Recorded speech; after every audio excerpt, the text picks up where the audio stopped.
comment préparer son après-carrière et comment vraiment gérer son après-carrière. C'est extrêmement important. Et je ne vous apprends rien. Vous avez vu la vie que des athlètes des années, disons, 60, 70, même 80, 90, vous avez vu quel type de vie on les voit mener aujourd'hui. Et ça, ce n'est pas une bonne chose. Nous ne sommes pas les meneurs de ce jeu. Même le Comité international olympique euh, s'acharne derrière cette situation pour que plus aucun athlète, après sa carrière d'athlète, ne devienne vraiment un désœuvré. Euh, vous avez vu beaucoup de joueurs, d'anciens joueurs de football surtout, même d'anciens joueurs d'autres sports, devenir des coachs. Mais il n'y a pas que le coaching, il y a beaucoup d'autres métiers. Aujourd'hui, on parle des métiers du sport.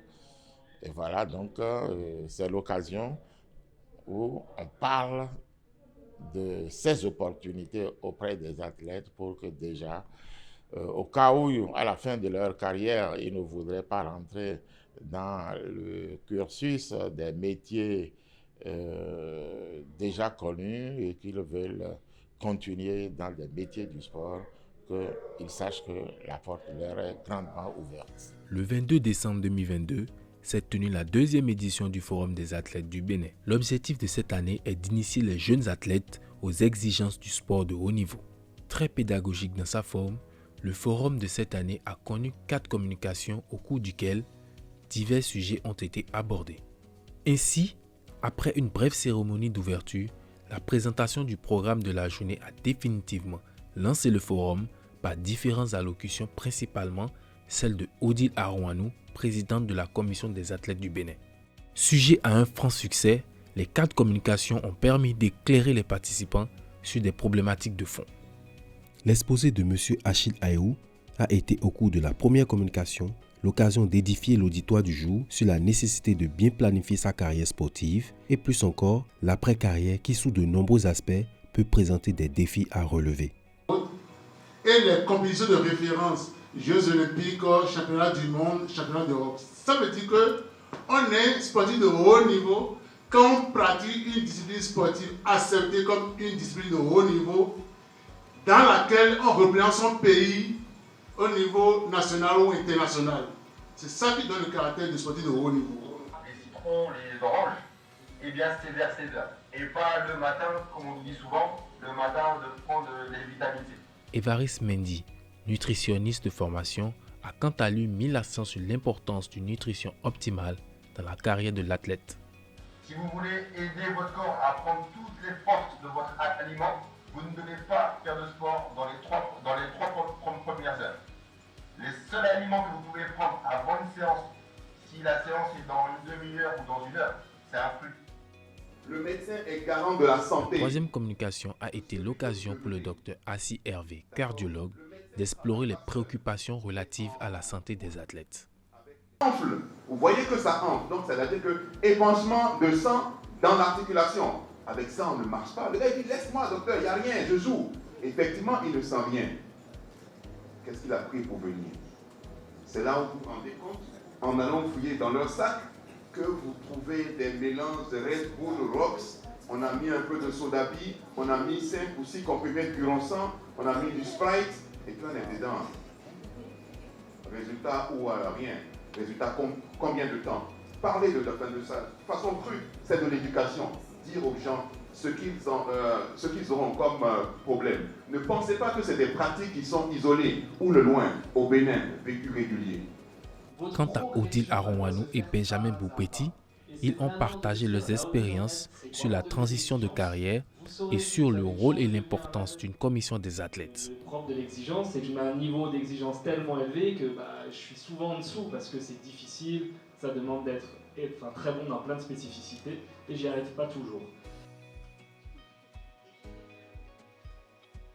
L'intervention de M. Fernando Jessou et de Mme Gloria Kousiwede ont démontré les avantages offerts par l'usage de la plateforme ADEL. Éducation et apprentissage sur l'antidopage. C'est une plateforme qui est mise en ligne par l'AMA, l'Agence mondiale antidopage. Cette plateforme sert à quoi? Permet d'exploiter tous les sujets liés à la lutte contre le dopage. Aujourd'hui, c'est tolérance zéro, comme le disait Eché. Cette plateforme offre des cours pour différents types de personnes. Les sportifs peuvent l'exploiter, les entraîneurs peuvent l'exploiter, les médecins, les administrateurs et les parents. Tous ceux qui font partie de l'entourage de l'athlète, cette plateforme leur est utile. L'importance et le rôle du préparateur mental ont été au menu de la 4e communication dont le français Simon Giraud, préparateur mental, a été le présentateur. Ce qui coule dans votre sang, c'est le fait d'aller gagner des titres, c'est le fait de remonter, c'est le fait de donner le meilleur de soi. Les réflexions se sont ensuite poursuivies en groupe avant qu'une séance de restitution des idées ne vienne mettre fin aux activités du Forum des athlètes du Bénin, 2e édition. Par contre, là où vous mettez de l'intention, là où vous voulez vous améliorer, vous devez avoir un niveau d'exigence de dingue, vous devez aller chercher chacun des détails les uns après les autres et ne jamais arrêter de répéter tant que le détail que vous travaillez, il n'est pas exécuté à la perfection. C'est simple. Je réponds au nom de Benjamin Boukpeti. Je suis international togolais en kayak slalom. Dans cette discipline, j'ai participé aux Jeux Olympiques d'Athènes, de Pékin, de Londres. J'ai été une fois demi-finaliste, 2 fois finaliste. Et aux Jeux Olympiques de Pékin, lors de la finale, j'ai rapporté pour le Togo sa toute première médaille olympique. Et voilà, elle ressemble à ça. J'étais rentré en contact avec Odile, qui est une présidente de la commission des athlètes très active. Et donc elle m'a présenté cette journée qui allait se tenir à Cotonou. Donc elle m'a demandé si je pourrais venir me présenter. Donc c'était vraiment un plaisir. C'était aussi pour moi l'occasion de venir découvrir un peu quelle était la qualité des contenus qui étaient présentés aux athlètes et avec quoi ils allaient pouvoir repartir pour devenir vraiment des bons athlètes et ce qu'ils allaient pouvoir transmettre à leurs autres athlètes dans chacune des fédérations. Et j'étais, j'avoue, surpris de la qualité du contenu qui est vraiment du très haut niveau. Et donc j'ai vraiment apprécié, j'ai moi-même appris beaucoup pendant cette journée, donc c'était vraiment extraordinaire pour ça. J'ai aussi beaucoup apprécié les échanges en fin de séance qui ont permis aux athlètes de à la fois s'exprimer, à la fois mettre en avant les problématiques qu'ils rencontrent tout au long de l'année et aussi de faire émerger des idées qui vont leur permettre de pouvoir élever le niveau pendant l'année qui est devant eux.